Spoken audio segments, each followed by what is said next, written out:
Okay, Brian. I think most people will be flabbergasted by how part two ended.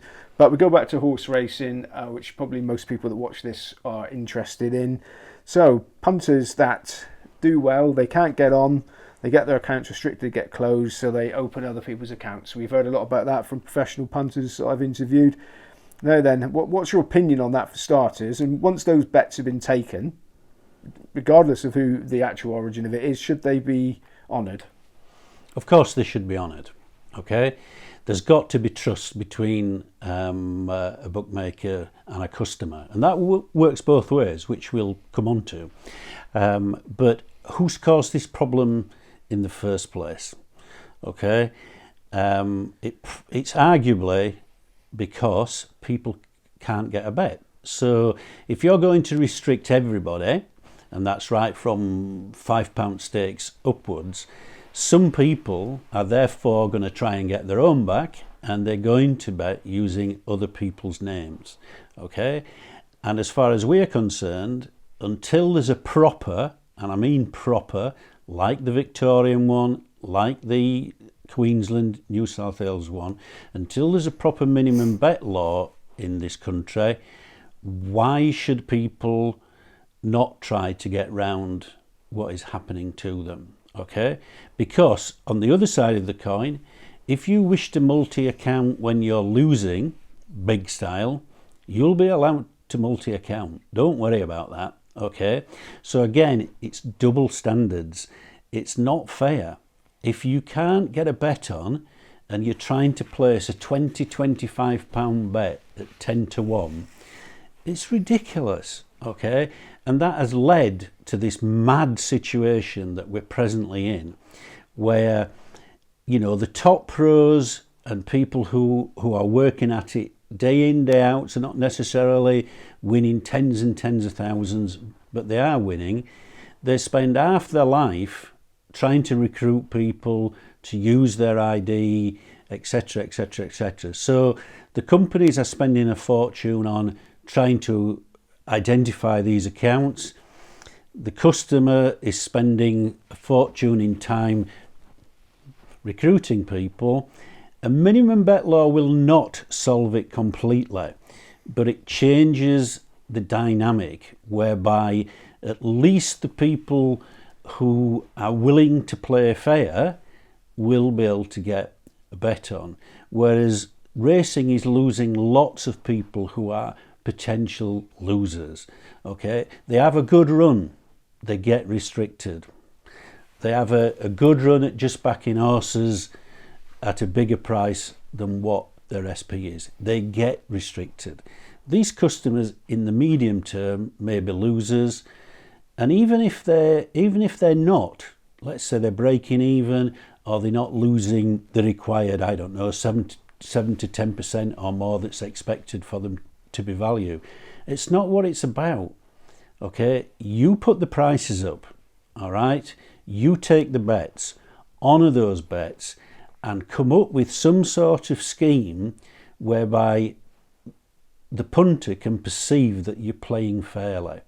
All right, and then you might have Justice for Punters not becoming Justice for Bookmakers, but you might be able to change our views on multi-accounting, etc., etc. We don't want to see people multi-accounting. We would prefer that it didn't happen.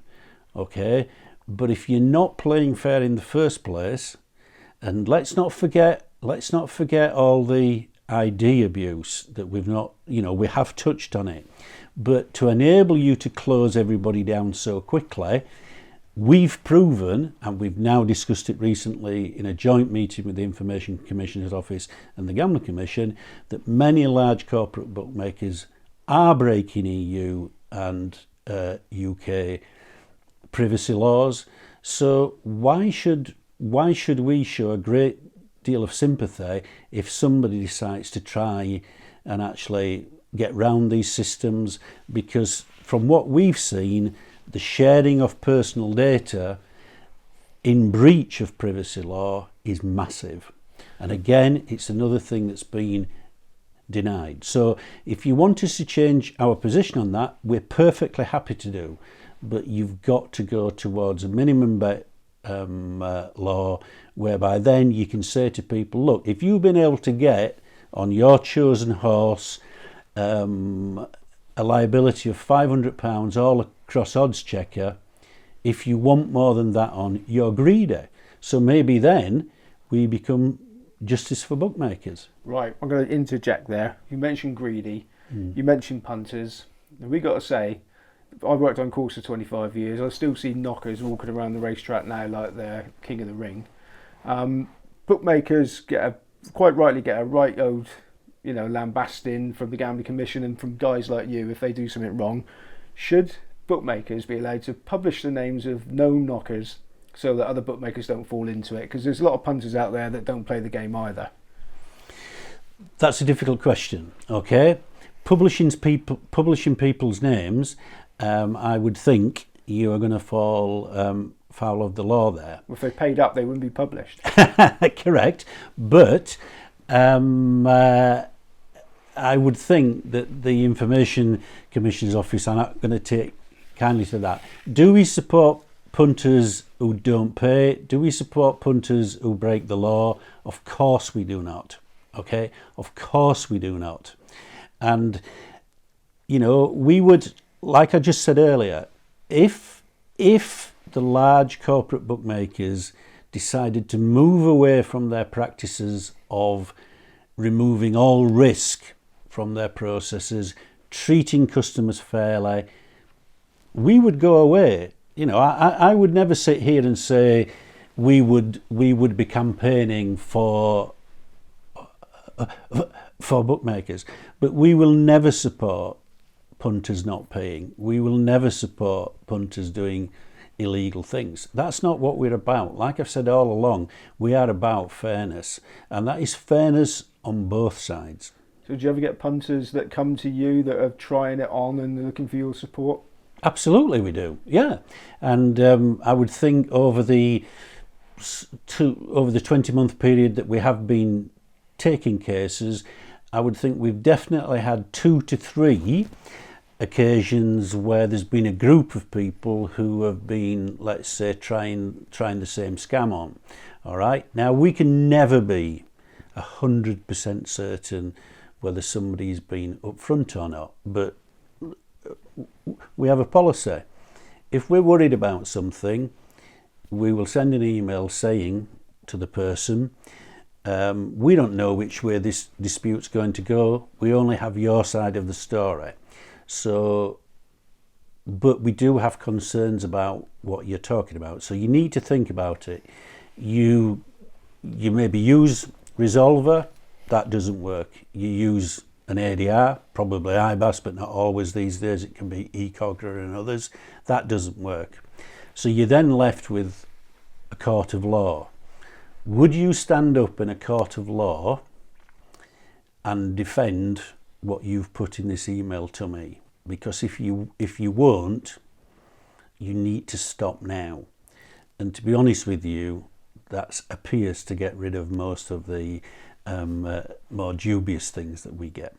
Okay, so getting away from casinos, bookmakers taking bets on horses, dogs, football, whatever. What's the biggest injustices that you've helped to rectify? Okay, they're definitely not paying out issues, yeah. Okay, and it really is all this business to do with delaying payout. And I have to say, we are making progress there. So you have people who have suddenly amassed, and I'm talking about tens of thousands here, okay? And one that sticks in my mind was a guy who had won just under 80,000, okay? This is on sports betting.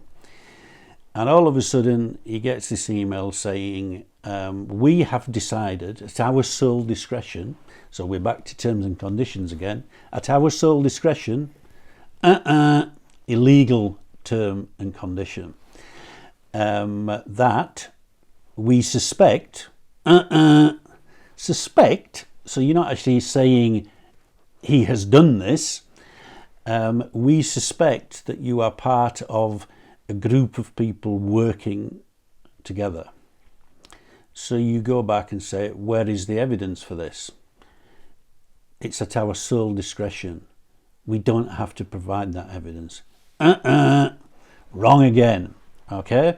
So you end up in this battle helping somebody to get just under £80,000. It's obvious who's going to win. Okay? So why is that going on? It's going on because they're hoping the person is going to lose money while they're waiting. And that happens. We've had people lose up to £10,000 while they've been waiting to be paid out. Now, you could turn around and say, well, that's their fault.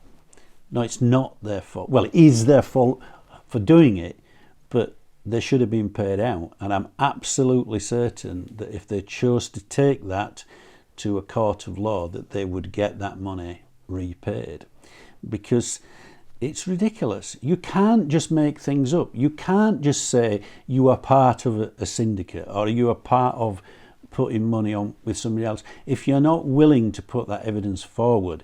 And that is one of the major things coming in on October 30th. I don't expect people to have read the new bet dispute ADR regulations in full, but from now on, and it's amazing that this has never been the case, that the evidence that the bookmaker provides to the ADR will now have to be seen by the customers. What's ADR? ADR is Alternative Dispute Resolution Body, so somebody like IBAS, all right? Okay, so what would be your absolute goal that you could sort of say, mission accomplished? What would be the one thing that you would like your Justice for Punters to achieve before you turn it in? Okay, there are two things that we haven't made much progress with that I would like to address. One is minimum bet law. Okay, I accept the arguments against. I accept that there will have to be changes in some of the promotions that are offered, but if we're sticking on the fairness bit, it has to be that there is a minimum bet law like the Australian states. It's the only fair way forward. So that is number one. Number two, we've not really touched on. It does affect sports punters. It does affect horse racing punters. Okay, there's a fair argument to say that it affects casino punters more, but we want to see, and really quickly, an improvement in processes for identifying those with gambling problems, because at the present moment in time, it is an absolute joke how people can be identified and literally banned from sports betting. Really, okay, companies will say no, we don't ban people. Well, hang on a minute, 10 pence, a 10 pence stake being offered is a ban. How can you do that so quickly when you cannot, with the same software, with the same processes, pick up somebody who has lost more than 50,000 in 24 hours or 150,000 in 6 months? Why are you not intervening properly? So it's that balance. It's two ends of the scale. Treat people fairly, okay? Let them have a bet up to a certain liability, and improve your processes to protect vulnerable people, because gambling is an addiction for a small number of the population, but it's a significant number. And you're confident you can achieve that? No.